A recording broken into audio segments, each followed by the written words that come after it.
मैं जितनी बार भी जेल गई हूँ बीजेपी सरकार में ही गई। अच्छा। आपके अधिकारी आप बार बार एक महिला को प्रताड़ित करते हैं, उसको मतलब किस तरीके से नहीं तोड़ा गया, यहाँ तक कि मेरे मकान तक को सील कर दिया गया था। टोटल अभी तक आपने कितने आंदोलन किए? मैंने वो वाला किया, उसके बाद दादे संख्या में 10 से 12 आज तक किसी मैं 8 बार इन्होंने जेल आप भेज दिया। योगी आदित्यनाथ आपने आमरण अनशन को किया, कितने देर चला, कितने दिन चला? मेरा 5 दिन। 5 दिन तक आप ना मैंने खाना खाया ना मैंने पानी पिया। अच्छा, जेल में आपके साथ कोई बदतमीजी वगैरह? मैं आपको बता दूं कि जेल यहाँ से ज्यादा सुरक्षित है, जेल हर तरीके से सुरक्षित है। कितनी बड़ी बात बोल रही है कि जनपद गौतम बुद्ध नगर से ज्यादा सेफ जेल है। देखिए हम गुंडों से तो सुरक्षित है, अच्छा, लेकिन जिनके वर्दी वाले गुंडे उनसे तो सुरक्षित नहीं है। रात को मुकदमा दर्ज होता है, रात भर बारिश होती है, बिजली कड़कती है, मैं वहां बैठी रहती हूँ। वो मेरा फोन नहीं देते हैं, मेरी स्कूटी नहीं देते हैं, यहाँ तक क्या मेरा चश्मा, यानी कि मेरी जितनी भी चीजें हैं आज भी वो थाने में है। इस बार मेरे को एसएचओ साहब ने बोला है कि अगर तूने फिर से ये आवाज उठाई तो लंबा भेज दूंगा। नमस्कार, आप देख रहे हैं नेशन ब्रॉडकास्ट। आपने झांसी की रानी की कहानी जरूर सुनी, लेकिन आज भी हमारे देश में कई ऐसी महिलाएं हैं जिनके अंदर झांसी की रानी लक्ष्मीबाई के जैसा जुनून है। आज हमारे साथ मौजूद है सविता शर्मा जी। आज इस पॉडकास्ट को, इस इंटरव्यू को हम इसलिए कर रहे हैं क्योंकि इनके इंटरव्यू को करने, अगर जब भी कोई बड़ा यूट्यूबर, जब भी कोई न्यूज वाला इनका इंटरव्यू करने की सोचता है तो प्रशासन उसे डरा देता है, प्रशासन उसे धमका देता है। दरअसल सविता शर्मा जी के बारे में यदि मैं आपको बताऊं तो सविता शर्मा जी वर्ष 2016 से लगातार समाज सेवा के कार्य कर रही हैं। अगर ये सड़क पर चलती है, इन्हें कोई नाला खुला हुआ मिल जाता है तो ये तुरंत अथॉरिटी से सवाल पूछती हैं और पूछती हैं कि जब हम टैक्स दे रहे हैं तो ये नाला क्यों खुला हुआ है। जब ये सड़क पर जाती हैं और ये देखती हैं कि रोशनी सही से नहीं आ रही है, प्रकाश की व्यवस्था अच्छी नहीं, कहीं भी हो, चाहे सेक्टर हो या जनपद गौतम बुद्ध नगर हो, कहीं भी ये जाती हैं और इन्हें ऐसा लगता है कि सरकार की सिस्टम की नाकामी है, सरकार की तरफ से सुरक्षा होनी चाहिए, सरकार की तरफ से विकास कार्य होने चाहिए, तब ये सरकार से सवाल पूछती है। और कई बार जब ये सरकार से सवाल पूछती है तो प्रशासन इन्हें दबाने की कोशिश करता है। हाल फिलहाल में 26 मार्च को इन्होंने जनपद गौतम बुद्ध नगर में अथॉरिटी के बाहर धरना दिया, आमरण अनशन की शुरुआत की। प्रशासन ने इनके ऊपर एक फर्जी मुकदमा लिखा दिया और इन्हें जेल भेज दिया। ये पहली बार नहीं है, वर्ष 2016 से लगातार ये सरकार को घेरती है, सरकार के विकास कार्यों के ऊपर सवाल उठाती है और प्रशासन जो है इनको डराता है, धमकाता है और इनको जेल भिजवा देता है। हम ये आज के इस इंटरव्यू में हम ये जानने की कोशिश करेंगे कि कैसे इनको मोटिवेशन आता है, कितने इन्होंने अभी तक ये आंदोलन करे हैं इस प्रकार के, और हाल फिलहाल में जो एक मामला संज्ञान में आया है, मामला चर्चाओं में आया है और इनकी एक वीडियो भी सोशल मीडिया पर वायरल हुई थी, वो वीडियो आपको देखने को मिलेगी। वो वीडियो किस वजह से वायरल हुई और इनके ऊपर जो अथॉरिटी ने जो दबाव बनाया क्या वजह रही, और ये भी हम जानने की कोशिश करेंगे कैसे एक महिला होने के बावजूद ये घर को भी बहुत अच्छे से मैनेज करते हैं, अपने बच्चों को भी मैनेज करते हैं और सबसे बड़ी बात ये समाज को भी मैनेज करते हैं, समाज के कार्यों को भी मैनेज करते हैं। ज्यादातर हमने देखा है कि घर की महिलाएं घर में रह जाती हैं, लेकिन ये एक ऐसी महिला है जो घर के काम भी करती हैं और समाज के कार्य भी करते हैं।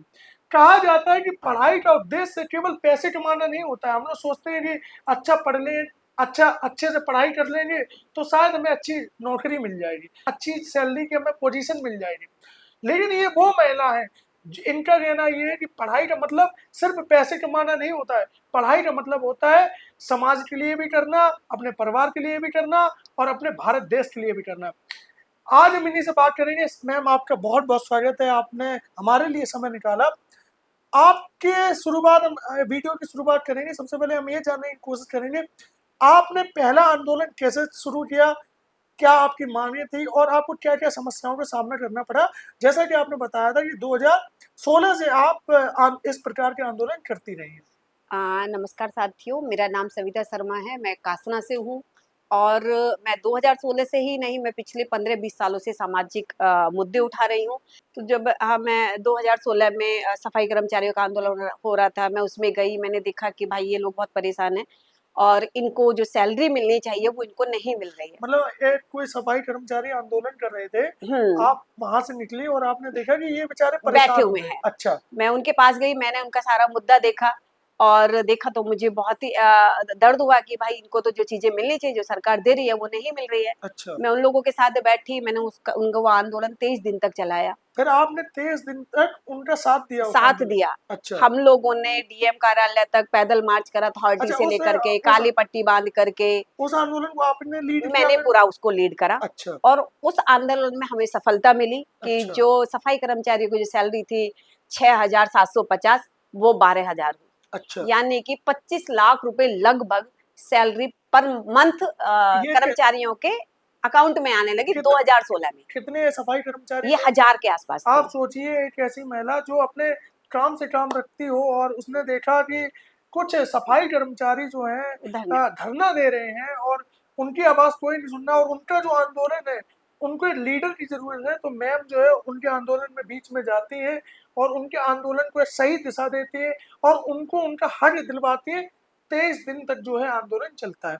2016 के बाद आपने ये वाला आंदोलन बताया, फिर दूसरा आंदोलन कब आपने हाँ, शुरू किया? तो दूसरा आंदोलन फिर मेरा क्या कहते उसके बाद बहन मायावती ने जो महिलाएं थी, जो निर्धन महिलाएं होती हैं, उनको 73 प्लॉट्स दिए थे अच्छा, हबीपुर में ये किस वर्ष? 97 में।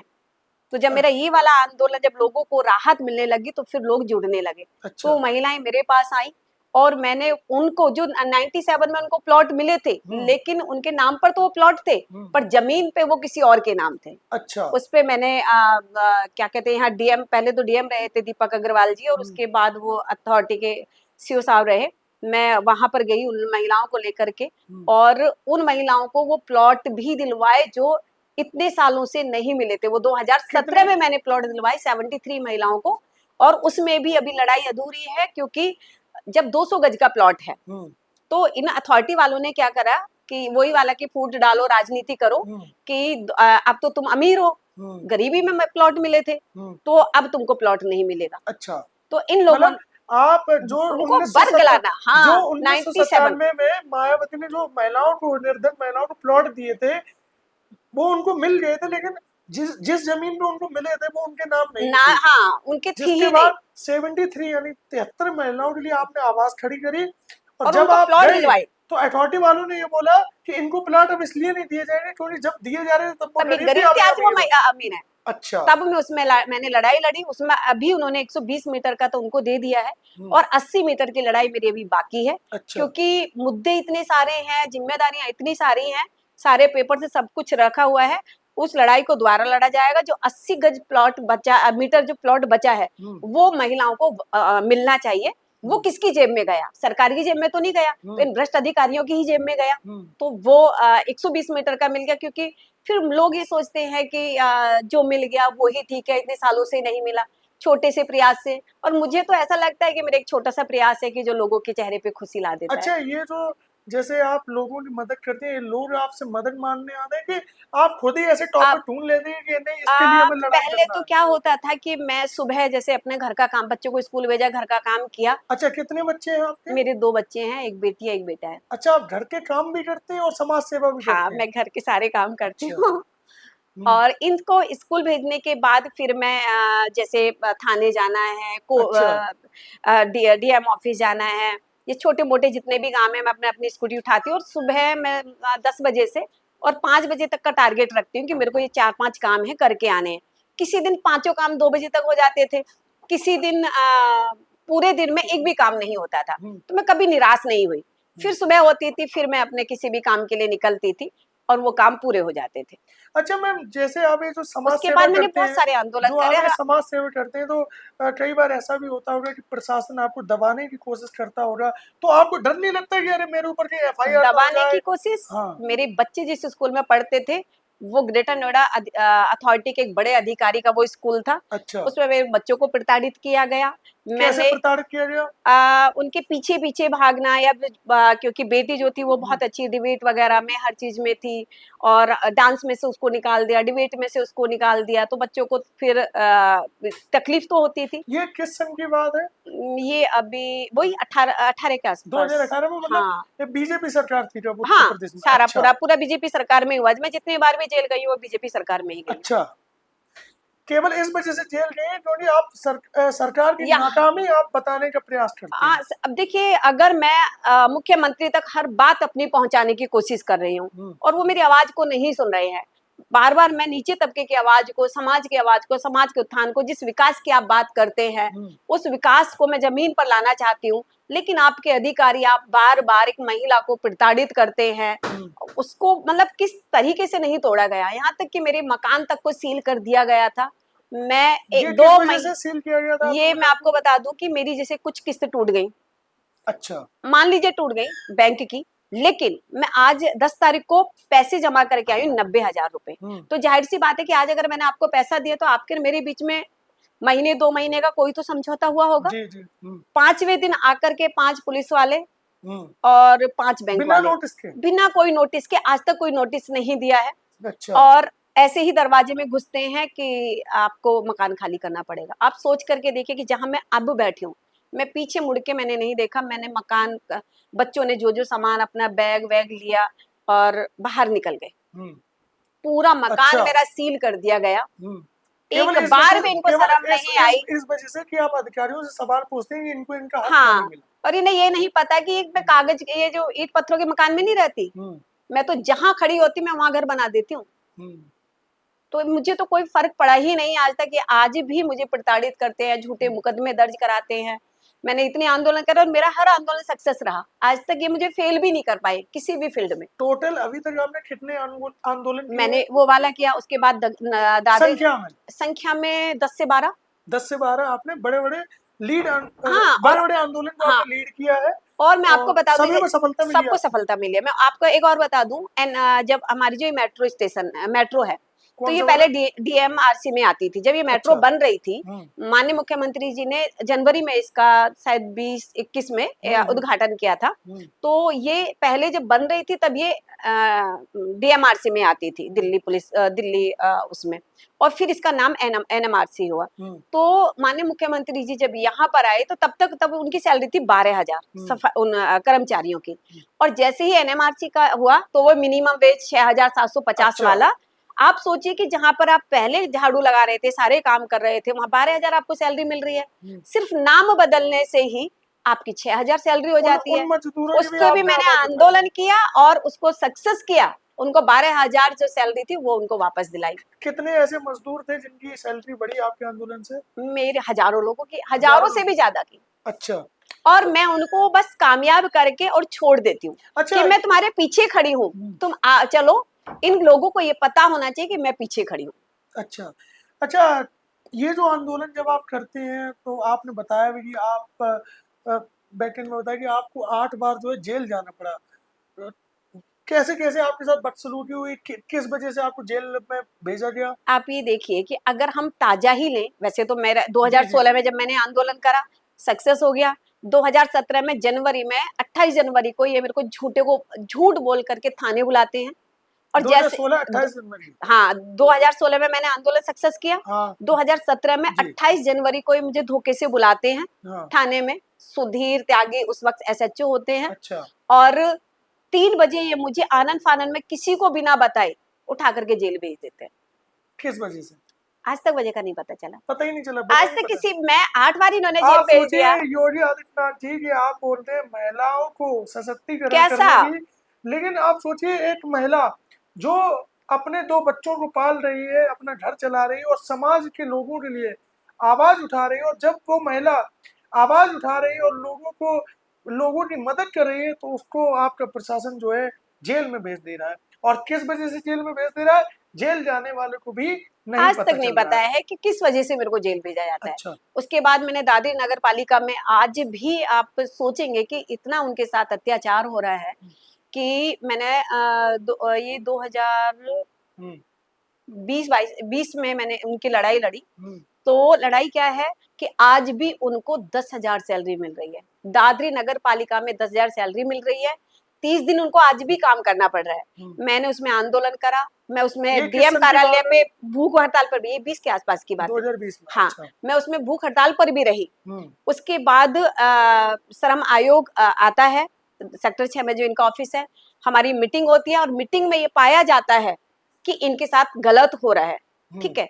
उसके बाद डीएम साहब थे बीएन सिंह। हम्म, जब बीएन सिंह थे, शायद 18 की बात है हम्म, ना, जब बीएन सिंह थे, तो जब उनके पास रिपोर्ट जाती है तो आप सोच करके देखिए, और शर्म की बात है हम्म, कि बीएन सिंह जिसके खिलाफ, मान लीजिए वहां पे एक अधिकारी थे, नाम तो अभी मेरे को याद नहीं जी। आ रहा है, उन अधिकारी के खिलाफ रिपोर्ट आई और बीएन सिंह उन्हीं को जांच का आदेश दे देते हैं। चोर अपनी ही जांच करके कैसे देगा, आप बताइए। अच्छा। तो आज भी मतलब सत्ता का दुरुपयोग हो रहा है। हम्म, लोग ना तो यहाँ पे आम आदमी खुश है और ना ही यहाँ पे श्रमिक खुश है, कर्मचारी खुश है। अच्छा, मैं आपको बताना चाहूंगा कि आज ये जो मैं वीडियो बना रहा हूँ, मैं इस वजह से बना रहा हूँ, मैम की एक वीडियो सोशल मीडिया पर वायरल हुई थी। ये वीडियो वायरल हुई थी 26 मार्च को। 26 मार्च को मैम जो है धरना प्रदर्शन करने गई थी, और पुलिस पुलिस ने इनको जबरन वहां से गिरफ्तार कर लिया। उस मामले पर नजर डालते हैं, क्या था मामला, किस वजह से धरना प्रदर्शन करने गई थी, और मैडम के ऊपर जो है एफआईआर भी दर्ज हो रही, और शायद 3-4 दिन 5 दिन आप जेल में भी रही। 5 दिन में जेल क्या था वो प्रकरण, किस वजह से आप धरना प्रदर्शन वहां पे करने गई थी, और क्या में। पुलिस का रवैया रहा, पूरे घटनाक्रम को आप बताइए। मैं आपको बता दूं कि प्रकरण ये था कि जो सेक्टर में गार्बेज की गाड़ी आती है, उस पे मेरी 2 कर्मचारियों की मांग थी। अच्छा। उसमें 2 सफाई कर्मचारी अधिकारी आते हैं और बता करके जाते हैं कि कल से 2 कर्मचारी आएंगे, लेकिन नहीं आते हैं। तो मैं भी एक जागरूक नागरिक हूँ, मेरा भी एक फर्ज बनता है कि भाई 2 कर्मचारी आने चाहिए। मैं उनको बार बार अवगत करा रही हूँ, लेकिन वो उसको फिर से जमीन पर नहीं लाते हैं। तो मैं 23 मार्च को भगत सिंह और मैं रानी लक्ष्मीबाई इनकी तो फैन रही हूँ। अच्छा। मैं जीवन ही उनका जीती हूँ। मैं अच्छा। भले ही आज इस चोले में हूँ, लेकिन जो मेरे अंदर जो चीजें हैं वो मैंने, कहते हैं, वीर वीरांगनाओं को पढ़ा है और अपने जीवन में उतारा है कि वो उस समय में कर गए और हम आज करने में डर रहे हैं। तो जब मैंने 23 मार्च को एक वीडियो अधिकारियों को भी भेजा कि अगर आपने 26 मार्च तक अच्छा। जो आप सेक्टर में कह करके गए थे उनको जमीन पर नहीं उतारा, तो मैं सफाई 26 2 मार्च को, कर्मचारी अतिरिक्त देने की भी हाँ, बात हुई थी। वो, और जो सड़कें टूटी हुई हैं, लोग सीवर का पानी पी रहे हैं, पार्कों में आज देखिए 8 से 10 महीने हो मैं गए देख हैं। रहा था, पार्क की हालत हाँ, बहुत खराब है आपके 8 सेक्टर से में। 10 महीने हो गए हैं, इनके पास वो भी नहीं है, क्या बोल सकते हैं, ठेकेदार इनको नहीं मिलता, अच्छा। सीवर का ठेकेदार इनको नहीं मिलता। 2 साल से लाइन टूटी हुई है सीवर की मेन। ठीक है। अच्छा। तो जितना सीवर का पानी है वो सब का सब, या जो ड्रेन है, आप चल के अभी आप देखिएगा सारी ड्रेन भरी हुई है। आम आदमी शिकायत करके परेशान हो चुका है, उनको धमकी मिल जाती है, उनके काम नहीं होते हैं, फिर उनको लगता है कि सरकार काम करा ही नहीं रही है, तो सरकार बदनाम हो रही है। और मुझे पता है कि सरकार काम करा रही है, लेकिन जो नीचे के जो बिचौलिए हैं, ये जो भ्रष्ट अधिकारी हैं और ठेकेदार है, इनका गठजोड़ जो है ये इतना टाइट हो गया है कि और हमारी आवाज सरकार तक जाती नहीं है। अच्छा। तो मेरा सिर्फ मकसद ये है कि सरकार को ये देखना चाहिए कि एक आम औरत अगर समाज के उत्थान के लिए इतना काम कर रही है, तो कहीं ना कहीं कोई तो सच्चाई होगी। आपकी पुलिस झूठे मुकदमे दर्ज करती है। साधारण सी बात है भाई, हर आदमी चाहता है कि 4 पैसे कमाए और घर पे आराम से सोए, आराम करे, भाई टीवी पैसे देखे। तो, भाई कोई आदमी अगर जा रहा है धरना प्रदर्शन कर रहा है, तो उसको ऐसा तो नहीं मजे मिल रहे हैं या वहां पे कोई पार्टी चल रही है, धरना प्रदर्शन कर रहा है, अपना समय दे रहा है, अपनी चीजों को छोड़ रहा है, तो जाहिर सी बात है कोई व्यक्ति जब परेशान है, चीजों से इतना त्रस्त आ चुका है कि वो और धरना करने वो पर मैं मजबूर है। आपको और बता दूं कि सिर्फ हम लड़ाई आज की नहीं लड़ रहे, जैसे भगत सिंह हर उस दिन के लिए नहीं लड़कर गए थे, वो हमारी आज की आजादी के लिए लड़के गए थे। आज मुझे एक चीज बता दीजिए कि बहन जी, ये वाला सिस्टम सबसे सही काम कर रहा है, इस कहीं भी एक भी सिस्टम सही काम नहीं कर रहा है। आप किसी भी फील्ड में चले जाइए, और ये चीजें जब यहाँ तक बढ़ के आ गई हैं, आज आप देखिएगी नोएडा में कभी आप सोच नहीं सकते थे कि इतना बड़ा श्रमिक आंदोलन या उग्र हो जाएगा। मैंने तो कभी कल्पना नहीं की थी। तो ऐसा नहीं है कि ये जो दर्द है ये एक ही दिन का है, ये वर्षों का दर्द है जो गुस्सा लोगों का फूटा है। ठीक है। और सेम चीज की अगर मैं भी अगर आज लड़ रही हूँ तो मुझे पता है कि आज हमें किसी को किसी की जरूरत नहीं, आज हम सब सक्षम हैं। लेकिन मैं लड़ाई आने वाली 3-4 पीढ़ियों के जो बाद जो यहाँ का हालत होगी, मैं उसके लिए लड़ रही हूँ, क्योंकि लोग आज नहीं बोल पा रहे हैं, आज वो गुलाम हैं, तो आने वाली जनरेशन कैसे बोल पाएगी। हम उसको कंप्लीट करते हैं। 23 तारीख के बाद हाँ, फिर क्या हुआ? तो उसमें जब ये आकर के कह के गए तो इन्होंने इसको नहीं उतारा, तो मैंने एक वीडियो जारी करा 23 मार्च को कि अगर 26 मार्च तक ये सारी चीजें जमीन पर नहीं आती हैं तो मैं एक भूख हड़ताल आमरण अनशन करूंगी। अच्छा। उसके बाद मैं 26 मार्च को आमरण अनशन पर जाती हूँ और अथॉरिटी पर। अच्छा। और झूठा मुकदमा मैं इसलिए कहती हूँ, और इन्हें शर्म अच्छा, आनी आपने चाहिए। आमरण अनशन को किया? कितनी देर चला? कितने दिन चला? मेरा 5 दिन। 5 दिन तक आप ना मैंने खाना खाया, ना मैंने पानी पिया। अच्छा, बिना किसी फायदे के, बिना किसी सपोर्ट के। अब भाई एक बात बताइए, एक वक्त ऐसा आएगा आप ये लोग इस शरीर को उठा करके जला दोगे, और मैं ये चाहती हूँ कि मैं जीते जी इस शरीर से इतना काम कर जाऊं, मैं क्यों ना इसको जीते जी जला दूं कि अगर मेरा शरीर किसी के काम आ जाए। ठीक है, आपने 26 तारीख को धरना प्रदर्शन चालू हाँ, किया, फिर रात दिन आपने मैं वहीं पे वहीं रही। अच्छा। और रात को क्या कहते अगले दिन ये 27 तारीख को पूरी रात आप वहीं पे बनी रही? हाँ। क्या आपको सुरक्षा मिली थी पुलिस की तरफ से? कोई सुरक्षा नहीं मिली? नहीं, बस वो अथॉरिटी के लोग थे। अच्छा, ठीक है। पुलिस क्या आप अकेले थे? हाँ, मैं सारे काम अकेले ही करती हूँ। अच्छा। और इसलिए मैं करती हूँ क्योंकि मुझे समाज से, सोचिए ये मतलब कोई छोटी बात नहीं है। एक ग्रेटर नोएडा अथॉरिटी जो कि बहुत बड़ी अथॉरिटी है, उसके बाहर जाकर पूरी रात धरना देना, आमरण अनशन करना, 5 दिन चला। 5 दिन तक धरना देना ये कोई छोटी बात नहीं है। इनको क्या पड़ी है कि सेक्टर में सेक्टर में नाला खुला हुआ है, या गड्ढे हैं, या पार्क खराब है, या लाइट खराब है। इनका अच्छा घर है, ये आराम से यहाँ रह सकते हैं। फिर उसके बाद में क्या हुआ? तो ये मेरे को क्या करते हैं, अगले दिन उठा करके जेल भेज देते हैं। और 27 तारीख को जेल भेज देते और हैं। आरोप क्या लगाते हैं? अच्छा। कि मैं वहां गाली गलौज कर रही थी, वहां लोगों को आने जाने में दिक्कत हो रही थी इन वर्दीधारियों से। और जिन लोगों ने झूठा मुकदमा दर्ज कराया, इनसे एक बार पूछिए, मैं चैलेंज के साथ कह रही हूँ, आप वहां की फुटेज निकाल के देख लीजिए। अच्छा। पहली बात तो वहां पे छुट्टी थी। अच्छा। 28 तारीख को माननीय प्रधानमंत्री और मुख्यमंत्री जी आने वाले थे मार्च में, ठीक है।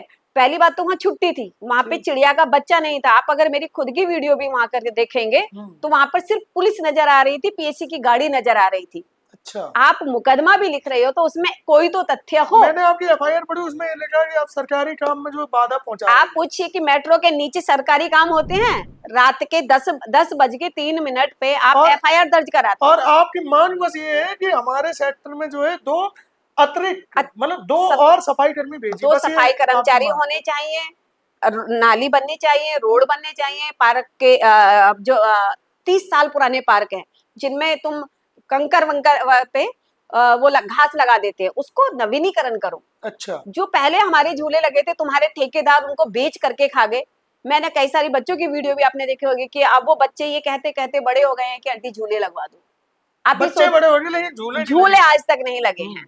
पार्क को क्या हालत देखेंगे कि आज भी बच्चे हो गए लेकिन झूले आज भी नहीं लगे। अच्छा, फिर मैम क्या हुआ? कैसे? तो इन्होंने उस वक्त मेरे को जेल भेज दिया। मैं जेल में भी वहीं से आपको उठा करके जेल भेज दिया। मैं वहां आमरण अनशन पे रही, सूरजपुर थाने से। अच्छा। और मुकदमा वही झूठा। उसके बाद जेलर साहब स्वयं ही मुझे वहां से छोड़ देते हैं। वहां से क्यों छोड़ दिया जेलर? अब यही उनसे पूछा जाए कि भाई क्यों तो मुझे तुम बुलाते हो और क्यों मुझे छोड़ देते हो? मेरी तो कोई जमानत भी नहीं कराता। अच्छा, बिना जमानत के छोड़ भी देते हैं। ठीक है, ये भी बड़ी इंटरेस्टिंग बात है। उसके बाद फिर मैं आती हूँ भैया, फिर अपने आप को जेल वाले भी आपको पहचान गया होगा कि ये महिला का रोज का है। उनको ये पता नहीं, उनको भी दर्द ऐसा नहीं है कि जो अंदर भी है भैया, उनको भी ये दर्द होता है कि क्यों ऐसा करती है। और जेल में आपके साथ कोई बदतमीजी वगैरह? मैं आपको बता दूं कि जेल यहाँ से ज्यादा सुरक्षित है, जेल हर तरीके से सुरक्षित है। कितनी बड़ी बात बोल रही है कि जनपद गौतम बुद्ध नगर से ज्यादा सेफ जेल है। आप सोचिए, एक योगी सरकार जो है दावा करती है और कहती है कि महिलाओं की सुरक्षा हमारे लिए सबसे महत्वपूर्ण है। बिल्कुल नहीं है। इसमें तो मैं कहती हूँ मुख्यमंत्री जी आप मेरे सामने आइए और मैं आपको एक एक तथ्य करके दिखा दूंगी कि कहाँ पे सुरक्षित है। ग्रेटर नोएडा का ये हाल है। ग्रेटर नोएडा का तो इतना बुरा हाल है कि यहाँ रहना बहुत ही मुश्किल हो गया है। सेक्टर से लोग छोड़ करके जा रहे हैं, और मैं एक दिन आपको बता दूं कि लोग शहर छोड़ के जाने लगेंगे। ग्राउंड रिपोर्टिंग करते हैं तो लोग कहते हैं कि नहीं योगी सरकार जब से आई है तब से गुंडागर्दी कम हुई है और गुंडागर्दी महिलाएं तो सुरक्षित हो रही है। देखिए, हम गुंडों से तो सुरक्षित है, अच्छा, लेकिन जिनके वर्दी वाले गुंडे उनसे तो सुरक्षित नहीं है। पुलिस ही गुंडा बन रही है। बिल्कुल। अच्छा, आप एक बताइए कि हर गोल चक्कर पे नशा बिक रहा है, अच्छा, ठीक है, कौन बिकवा रहा है जी? गोल चक्कर में तो पुलिस रहती है वैसे। जाहिर सी बात है, मैं कहती हूँ कि एक दिन नहीं बिक सकता है। जिस भी चौकी के या जिस भी थाने के उसमें समय सीमा में आपको नशा बिकता दिखता है, आप उसी को सस्पेंड कर दीजिए, चौकी को, और उसको तुरंत सस्पेंड कर दीजिए अगर नशा भाग ना जाए। अच्छा, आपको आपने दो आरोप लगाए, एक कि योगी सरकार में जो है गुंडागर्दी कम हो गई, लेकिन पुलिस की वर्दी में जो गुंडे हैं बहुत बहुत बड़े ज्यादा गुंडे हैं, खतरनाक बहुत है। बड़े गुंडे और हैं। आपने दूसरा आरोप ये लगाया कि ग्रेटर नोएडा से जेल ज्यादा सुरक्षित है, बहुत महिलाओं ज्यादा के लिए। सुरक्षित है। अभी जैसे आपने बताया कि वर्दी वाले गुंडे, अच्छा आपके साथ जैसे आपने बताया कि पुलिस हमें 28 मार्च को गिरफ्तार कर लेती है, जिस दिन छुट्टी थी, और अथॉरिटी में कोई था। 27 को गिरफ्तार करते, जेल भेज देते, मैं 30 तारीख को अच्छा, 27 जेलर साहब तारीख को, वापस मुझे भेज देते हैं। 27 तारीख को गिरफ्तार करते हैं। आपके मैंने एक सोशल मीडिया पर पोस्ट देखी थी जिसमें आपने ये बताया कि आपकी स्कूटी रख ली और कपड़े अभी वगैरह कुछ है। अभी आप वो ये क्या, देखिए, वो क्या ये मामला कितना था? ये दर्दनाक नहीं है। आपने मेरे को मैं 26 को गई, आपने मुझे जेल भेज दिया, 30 को मैं वापस आ गई। उसके बाद मैंने फिर अपने आप को, आप सोचिए कि 5 दिन आमरण अनशन पे है, तो मैं आपको बता दूं, अच्छा, इस मेरा दौरान 46 किलो वजन था एक तब। मिनट, इस दौरान जब आपने 26 तारीख को धरना, मैं एक बार टाइमलाइन समझा देता हूँ। 23 तारीख को मैम ने एक वीडियो जारी किया कि अगर मेरी सेक्टर की समस्याएं सॉल्व नहीं होगी तो हम 26 तारीख को आमरण धरना प्रदर्शन करेंगे। मैम 26 मार्च को आमरण धरना प्रदर्शन करती है।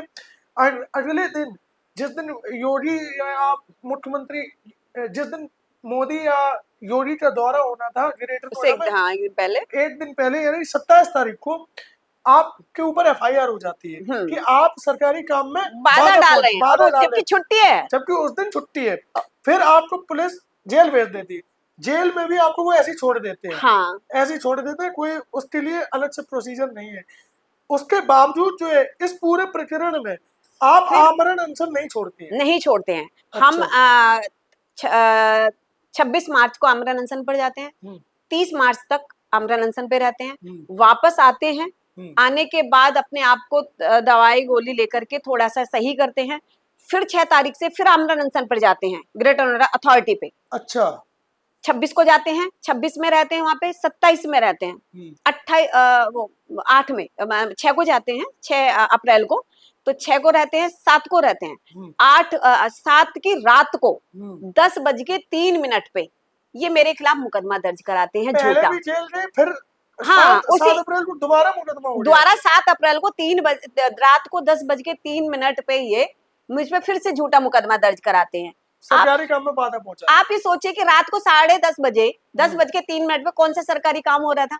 मेरी सारी लाइव वीडियो देख लीजिए, वहां की सीसीटीवी फुटेज निकाल करके देख लीजिए। अच्छा, ये और तो और भैया, मैं ये एक तो चीज एक और बता दूं कि जब रात को मुकदमा दर्ज होता है, रात भर बारिश होती है, बिजली कड़कती है, मैं वहां बैठी रहती हूँ थाने में, सूरजपुर थाने, यहाँ पर अथॉरिटी पर। अच्छा, अथॉरिटी में आप धरना प्रदर्शन कर रहे होते हैं।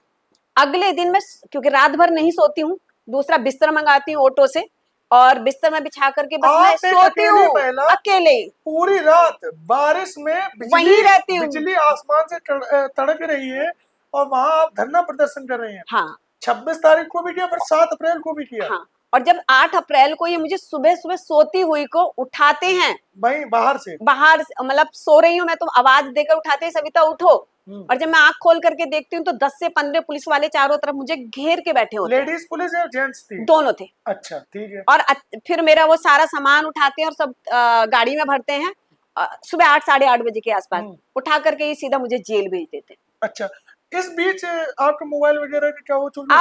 अब ये मुझे जेल भेज देते करने की कोशिश की गई? हाँ, मैं देखिए, मैंने जब पिछली बार भी इन्होंने मेरा फोन रिसेट मार दिया। आप किसने? पुलिस ने रिसेट मार दिया? पुलिस रिसेट मार देती है। उनको तो राइट ही नहीं है ना ऐसा फोन किसी का लेने की। अब यही है ना कि उनको ये लगता है कि कानूनी का वो तो है नहीं। पुलिस ने बिना परमिशन कैसे मेरा फोन रिसेट कर दिया? थाने में? सूरजपुर में। अच्छा, देखिए योगी सरकार, आप देखिए कि पुलिस के, तो ये मेरे जो मेरे पास वीडियोस होती हैं अच्छी, मुझे भी सुन के बहुत आश्चर्य लग रहा है कि योगी आदित्यनाथ की पुलिस, खासकर सूरजपुर थाने की पुलिस एक महिला जो धरना प्रदर्शन कर रही है और जिसकी मांग इस पर पिटनी है कि उसके सेक्टर में जो समस्याएं हो रही है उनका समाधान हो, उसको जेल भेजते हैं, 2 बार जेल भेजते हैं, मुकदमा लिखाते हैं और फोन को जबरन छीन कर उसमें से सारी वीडियो डिलीट कर देते हैं, हाँ, और अब देखिए रीसेट मार देते हैं। रीसेट मार देते हैं। और अब आप अच्छा। देखिए कि जब मैं अच्छा, एक अभी सवाल कितने पूछना तारीख चाहूंगा, का, सॉरी, जी जी, आपके साथ क्या मारपीट वगैरह बदतमीजी भी की है? नहीं, ऐसा मेरे साथ आज तक कभी नहीं हुआ, ना अच्छा। जेल में और ना यहाँ पर। अच्छा, ठीक क्योंकि है। देखिए क्या होता है ना कि हम हो सकता है कि व्यूज पाने के लिए झूठ बोलते हैं, लेकिन मेरा खुद का ये है कि मेरा खुद का जमीर, अगर मैं महिला हूं तो महिला का मतलब ये है, ये नहीं कि हम किसी पे आरोप लगाएं। अगर सत्य है कि जो सुनने वाला है उसकी भी आंखों में ये शर्म आ जाए कि हाँ ये सत्य ही बोल रही है। ठीक है। आप कितने भी बुरे हैं, पुलिस कितना भी गलत कर रही है, मुझे कोई फर्क नहीं पड़ता। अगर मेरे साथ कोई, अगर मेरे साथ मतलब हाथापाई आप नहीं झूठ हुई है, नहीं बोलेंगे, मैं जो झूठ आप नहीं बोलूंगी, जो बात है चाहे वही ये आप मुझे बताएं। फांसी दे दें। अच्छा। ठीक है। और अब सबसे शर्मनाक बात क्या है कि इन्होंने, जब मैं अभी, इन्होंने मेरे को 8 तारीख को जेल भेजा और 14 तारीख को जेलर साहब ने मुझे छोड़ दिया। अच्छा। 15 तारीख को मैं बड़ी मुश्किल से, जबकि मेरी हालत ये नहीं थी, मैं 9 दिन पहले, 5 दिन आमरण अनशन पे रही और 9 दिन अभी आमरण अनशन पे रही हूँ। पहले मेरे में 46 किलो वजन था, जब अब लास्ट में 2 दिन पहले जेल से आने, मतलब 10 या 11 तारीख में मेरा वहां वेट हुआ था, तब मेरे में 35 किलो वजन रह गया था। मेरी जेल हिम्मत, में भी आपने आमरण अनशन जारी मैं आज रखा? तक भी जब भी मैं जेल गई हूँ 8 बार, मैंने वहां करना। अच्छा, और फिर से जेलर साहब ने फिर से ऐसे छोड़ फिर दिया? से मेरे को वो 14 तारीख में छोड़ देते हैं ऐसे ही? ऐसे ही। अच्छा। 15 तारीख में मैं फिर थाने जाती हूँ। 15 तारीख को? हाँ, इधर बैठती हूँ उधर अपना बैठती हूँ, क्योंकि सामान मेरी लेने के हिम्मत, लिए? हाँ हिम्मत नहीं होती है। एसएचओ साहब कहते हैं कि सामान नहीं मिलेगा, कल आना। मैंने कहा भैया, अच्छा। तो फिर मैं सोचती हूँ कि शायद ये जल्दी में है। एसएचओ के नाम आपको याद? विनोद कुमार जी है। अच्छा। और उसके बाद फिर मैं सोचती हूँ कि थोड़ी देर के लिए गए हैं, क्योंकि मैं दोबारा आ नहीं पाऊंगी। और 7 दिन से, देखिए मैं आम महिला तो हूँ नहीं, मुझसे भी लोग संपर्क में रहते हैं, सब जानना भी चाहते हैं। अगर 8 दिन से मेरा, 9 दिन से मेरा फोन बंद है, तो जाहिर सी बात है कि मैं भी चाहूंगी कि मेरा फोन जल्दी ऑन हो जाए। वो मेरा फोन नहीं देते हैं, मेरी स्कूटी नहीं देते हैं, यहाँ तक क्या मेरा चश्मा, यानी कि मेरी जितनी भी चीजें हैं, आज भी वो थाने में है। आज भी मैंने 3-4 बार चौकी इंचार्ज को फोन किया, कल भी कॉल किया, आज एसएचओ को कॉल किया, थाने में गई हूँ। क्या क्या चीजें हैं आप आपके मुझे थाने में? बताइए मेरा सामान क्यों नहीं दिया जा क्या रहा है। क्या चीजें हैं?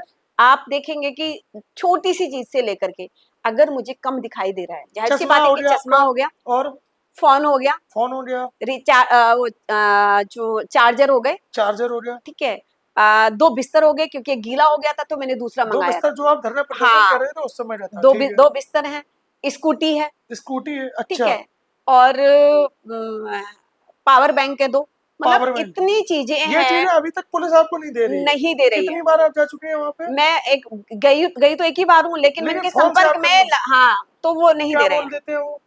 ऐसे तो साहब तो फोन ही नहीं उठा रहे, आज भी मैंने 2 बार किया है। आप देखिए, मतलब और अभी मैंने चौकी इंचार्ज को फोन किया, जनपद चौकी के इंचार्ज है रामपाल जी, अभी आज मेरी उनसे बात हुई, कहने लगे कि सर अभी 1 मई तक उस पे हैं, जो श्रमिकों का धरना चल रहा है, 1 मई से पहले आपको सामान नहीं मिलेगा। नहीं, आप सोचिए, मतलब एक महिला की, आप सोचिए एक महिला ने कसूर किया है क्या अपनी समस्याओं को शांतिपूर्ण तरीके से, जिस तरीके से गांधी जी ने देश को आजादी दिलाई, जिस तरीके से आज हम लोग आजादी की सांस ले रहे हैं, उसी तरीके से एक महिला धरना प्रदर्शन करती है और उस महिला को पुलिस कई बार अरेस्ट करती है, जेल भेजती है, फर्जी मुकदमा लिखाते हैं, छुट्टी वाले दिन ये दावा करते हैं कि सरकारी काम में बाधा पहुंची महिला, तब भी ये जो है, तब भी उसके बावजूद जो है धरना प्रदर्शन अपना बराबर कंटिन्यू करती है। पुलिस जो है इनका फोन छीनकर इनका मोबाइल रीसेट कर देती है। और अभी सूरजपुर थाने में जो एसएचओ मैम बता रहे हैं, उनके पास इनका जो है मोबाइल, पावर बैंक, स्कूटी और ये कई चीजें जो है मैम ने बताई उनके पास रखी हुई है। और मैडम कम से कम 5-6-7-8 दिन से, हाँ 10-15 बार मैं 10 उनसे संपर्क कर चुकी हूँ, लेकिन कितने उन्होंने दिन मना हुए कर टोटल दिया। सामान उनके पास? सामान को तो 8 तारीख को इन्होंने ले लिया था, 8 तारीख से, अप्रैल को। 8 अप्रैल से जो सामान है अपनी कस्टडी में रखे हुए हैं और देने से मना कर रहे हैं।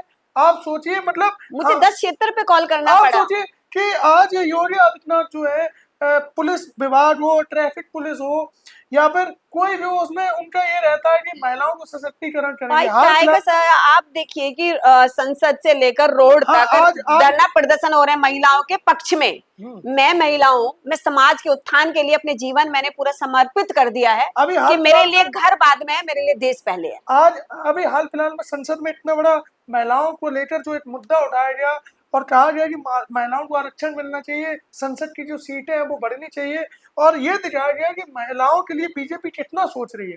और ग्राउंड पर आप देखिए कि एक महिला 8 अप्रैल से अभी तक केवल इस काम के लिए जूझ रही है कि इसका जो पुलिस ने सामान ले लिया इनका जबरन, उस सामान को ये वापस पा सके।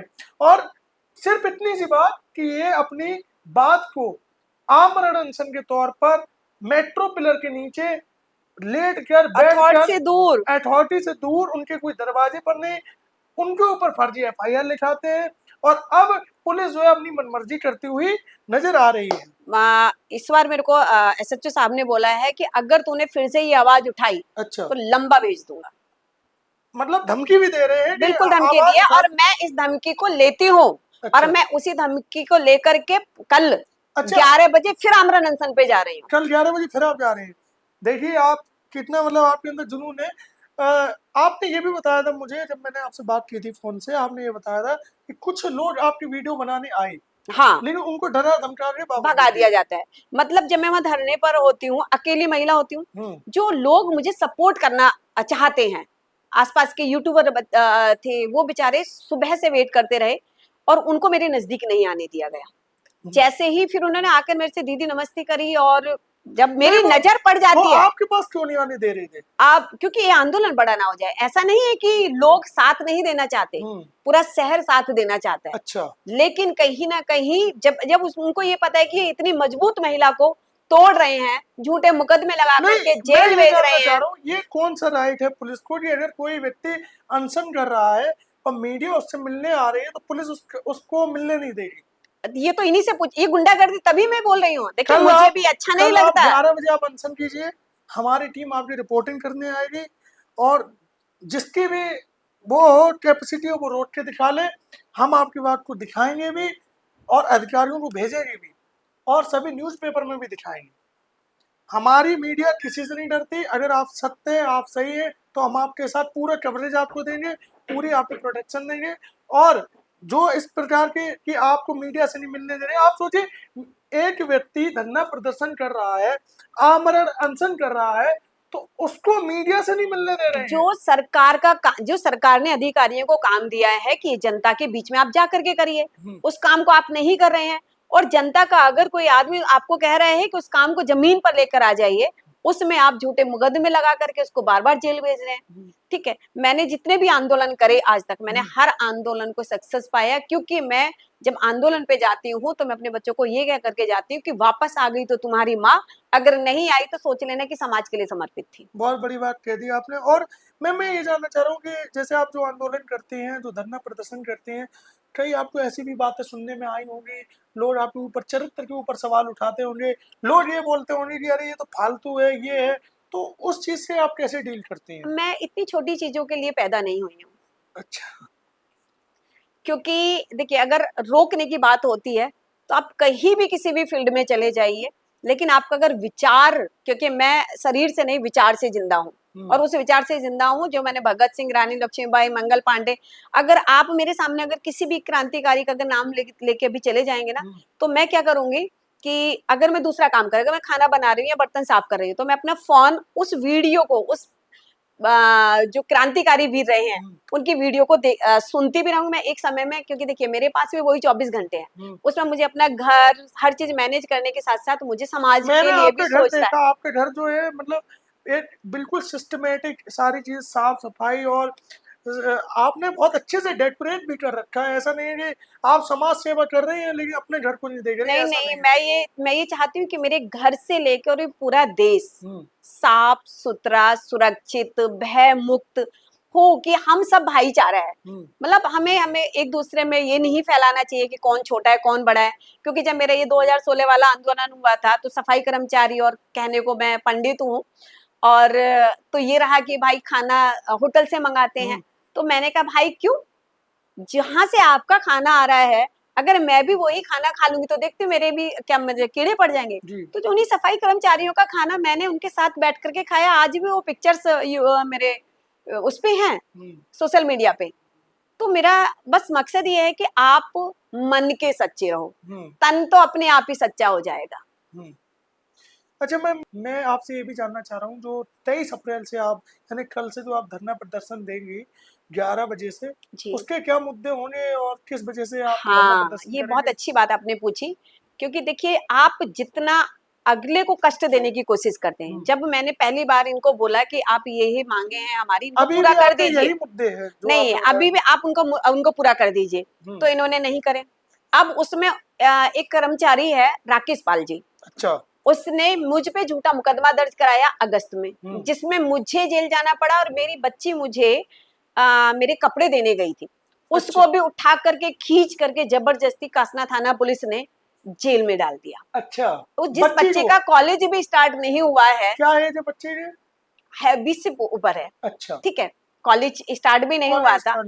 देखिए एज से मतलब नहीं है कि अब ना तो वो शादीशुदा है ना वो इतनी बड़ी हो गई है। मैंने इसलिए पूछा है, हाँ, ऐसा ना नाबालिग को जेल में डाल दिया हो। ठीक है, तो लेकिन क्या कहते, वो नाबालिग ही है। अच्छा, एज बड़े होने से वो बड़ी नहीं हो गई है, वो अपनी माँ की शरण में रह रही है, अब उसका कॉलेज स्टार्ट होने वाला है। आप एक बच्चे को उठा करके निर्दय तरीके बिना से किसी रीजन के, बिना बस किसी वो आपको रीजन के कपड़े देने गई थी। ऐसे हो रहा है यूपी में महिलाओं का सशक्तिकरण, ऐसा हो रहा है। तो जो राकेश पाल जी थे उनको सस्पेंड इनको करना ही पड़ेगा। अब मुद्दे कल वाली बात होती है, ये वाली जो बात आप बता ये रही हैं, अगस्त की पिछली बार जो मैं आपको पहले बता रही थी कि ये गुंडों से हमला कराते हैं मुझ पे। और फिर मैं उस गुंडे के खिलाफ जब थाने में जाती हूँ कि आप या तो मुझे गिरफ्तार कीजिए, अच्छा, गुंडे को आपकी गिरफ्तार एफआईआर कीजिए, नहीं लिखते हैं थाने नहीं में, लिखते हैं। लेकिन अगर अथॉरिटी के कोई अधिकारी फर्जी एप्लीकेशन दे तो एफआईआर हो जाती है, और मेरे यहाँ बिना सीसीटीवी जांच में के है। आपसे पूछते भी नहीं है। हाँ, एक एफआईआर के प्रोसीजर है कि भाई अगर मान लीजिए ऐसा मामला भी नहीं है कि 302 का है, 304 का है कि मुलजिम जो है उधर आपको क्राइम करते हुए पकड़ा गया और आपने डायरेक्ट एफआईआर लिख दी। आप विश्वास लेकिन जो इस प्रकार की जो घटनाएं होती है जिसमें हम किसी के खिलाफ एफआईआर के एप्लीकेशन देते हैं, उसमें ज्यादातर ये होता है कि पुलिस एक बार क्रॉस चेक करती है कि मामला क्या है, उस सामने वाले व्यक्ति से भी बात करने की कोशिश करती है जिसके खिलाफ एप्लीकेशन दी गई, और आपसे कोई बात नहीं की और आपके ऊपर एफआईआर होगी। अब वही आप जब थाने में एफआईआर करने जा रहे हैं, बार बार जाना पड़ता है मुझे, और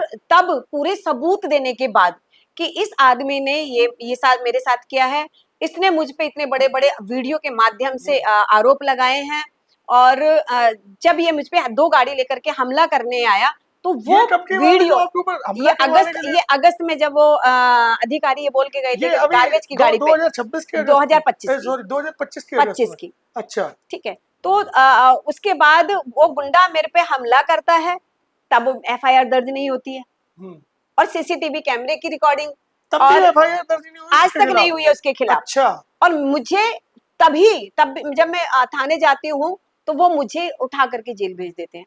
मतलब ये देखिए कि कोई व्यक्ति एफआईआर करने के लिए बार बार थाने जा रहा है एफआईआर कराने के लिए, और जिसमें गुंडे के द्वारा जो हमला किया गया उसकी फुटेज, सारी चीजें हैं, उसके बावजूद जो एफआईआर नहीं हो रही और जो कंप्लेंट करने जा रहा है उसको ही उठा करके। ये कौन सी थाने की बात है? ये कासना थाने की बात कासना वाले और मैं आपको बता दूं, चैलेंज मैं कर रही हूँ, मैं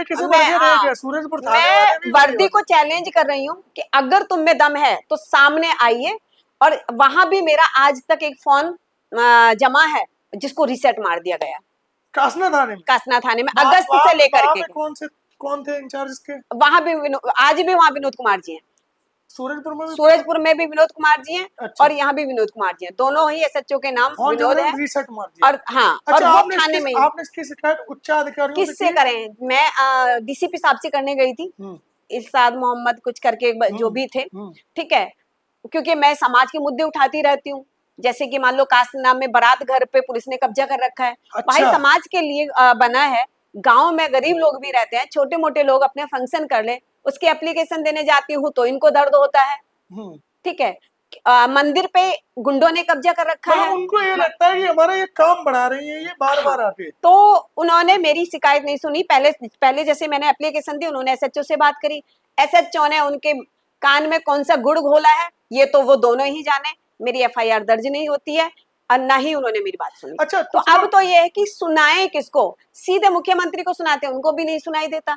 तो सोचा कि भाई ठीक है कि अगर इस खराब अवस्था में संघर्ष करना ही एकमात्र हमारा वो है, तो मैं आमरण अनशन करके मैं जितने भी लोगों को फायदा दे सकती हूँ, जितने भी मैं विकास के कार्य करा सकती हूँ वो करूंगी। और अभी तक आपने आमरण अनशन कर दिया अभी तक? 8 बार तो यही हो गया, और सबसे पहला आमरण अनशन मेरा दुर्गा नागपाल के लिए था। अच्छा अच्छा, 2013 में। कुछ आप अधिकारियों के नाम बताना चाहें जो अथॉरिटी में हो और जमकर भ्रष्टाचार कर रहे हो, या जिनकी वजह से आपको लगता है कि विकास कार्य नहीं हो पा रहे हैं, या जिनकी सबसे बड़े तो सीओ साहब है। आप देखिए, अगर जब तक यहाँ के सीओ साहब को नहीं हटाया जाएगा, सीओ साहब, सीओ साहब, हाँ, तब अच्छा, तक क्या नाम है उनका? उनका रवि, एनजी रवि करके है। अच्छा, ठीक है, तब तक मैं आपको बता दूं कि यहाँ का किसान, मजदूर और लोग सुखी नहीं रह सकते। क्या 8-8 महीने से, अब मैं आपको बता दूं, आपने नाम ले लिया, हो सकता है आपके ऊपर एक और एफआईआर कर दे। एक नहीं 1000 करिए। सत्य अगर तुमको इतना चुभता है, आप में देखिए, अल्फा 2 के अंदर बिल्डर को इन्होंने जमीन दी, जो ग्रीन बेल्ट थी वो सब बेच दी। अच्छा। और वहां पर बिल्डर 5 से 6 पेड़ों को, जो 30-30 साल पुराने थे, जो उसके जगह में भी नहीं आ रहे थे, सर्विस रोड के पेड़ काट दिए जाते हैं।